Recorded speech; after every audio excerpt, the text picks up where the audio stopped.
US Federal Reserve forecasts just one more rate hike for this year of 2023. That's a bold claim considering we're only just in March. Of course, this comes off the back of those recent inflation data prints from the United States, which clearly show that they have a deceleration of price increases over there. And therefore, the Federal Reserve will look to start loosening its grip, its hawkish policy when it comes to interest rates, of course, being used to combat those inflationary figures. Now, this comes as well alongside massive amounts of volatility we have recently seen across not only the cryptocurrency markets, but equities and everything from there and in between. Of course, many of you that are watching the headlines would have recently seen many different banks have come under fire. Obviously, Credit Suisse collapsed after over 100 years of trading. We've had SVB and several other banks as well coming under fire. I believe Deutsche Bank recently as well has just received funding in order to bail themselves out because they were facing liquidity issues. Now, majority of this has actually happened as a result of those increasing interest rates. And we've spoken about this at length in the past on this channel in many of my different videos, that majority of the markets, including cryptocurrency, it's nothing special, are massively affected by macroeconomic policy. And that dictates where prices go, particularly in the short to near terms. What's interesting here is the Federal Reserve will hike interest rates just one more time in 2023 before the central bank ends its inflation battle, according to the median forecast it released on Wednesday. The Fed kept the terminal rate, or the highest level interest rates will reach, unchanged from the last estimate in December of 5.1%, to an equivalent target range of 5 to 5.25%. The central bank on Wednesday took the benchmark rate a quarter percentage point higher to a range between 4.75 to 5%. And we can see this on a dot plot here.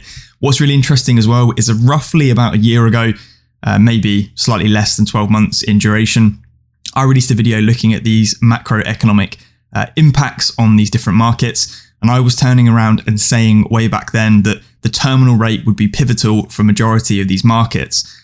And I said way back then when I released the video, it may have actually been November time, that March was an interesting date because that was when they expected the terminal rate to go live. Now, it does look like we've got one more rate hike to take place, and that could take place in April or as early as April if they wish to do so, which in my opinion, they probably will. And that could see a turning point for where risk on assets become more favorable again, especially if they're then going to start considering to pull back those rates, particularly because of the contagion we're seeing throughout the financial markets. Many of you may have just listened to exactly what I said and said, what on earth am I actually talking about? Well, it's the idea effectively that the interest rate is effectively the risk-free rate. When you have a really high risk-free rate, i.e. I can stick my money inside a savings account and earn nearly 5% per annum on that, why on earth would I take the additional risk, sometimes a large amount of additional risk, to earn a increasingly smaller return over that risk-free rate? If we start to see that risk-free rate collapse or even maintain its steadiness, we will begin to see risk on assets or high-risk assets, cryptocurrency falls into that category, gain some favor back with investors, institutions and retail alike. We then see more volume and more price pressure towards the upside for majority of these. Interestingly enough, though, at the moment, obviously Bitcoin and some of the high cap altcoins have been doing incredibly well over the last couple of weeks, with the Fear and Greed Index sitting at greed as it currently stands. Now, for those of you who have not seen this before, we do tend to see, if I flick back out to the 1 year time frame, whenever we hit these high areas of greed, that tends to be a resistance for this sort of portion of the market, and we do tend to see a bit of a pullback. Now, what's interesting as well is if we look, we're at $28,000 just shy for Bitcoin. There are many calls, of course, for a lot more volume to enter the market if we do see Bitcoin breach $30,000. Will we see that before we see a pullback? Who actually knows? Of course, there is a lot of different factors happening at the moment, particularly with those aforementioned banks collapsing left, right and center because of the treasuries effectively, or bonds they bought when interest rates were much lower. Interest rates are now rising. You get a deviation. There's an inverse relationship between the par value and the duration of those particular bonds. For me, my strategy still hasn't really changed. I'm still averaging in heavily to cryptocurrency projects like HBAR. Just buy it and sort of leave it in a wallet, stake it, do whatever you want to do with it. And then we'll reevaluate the situation in some months down the line once we do see more volume return back to the cryptocurrency markets. For me, this has always been a long-term gain,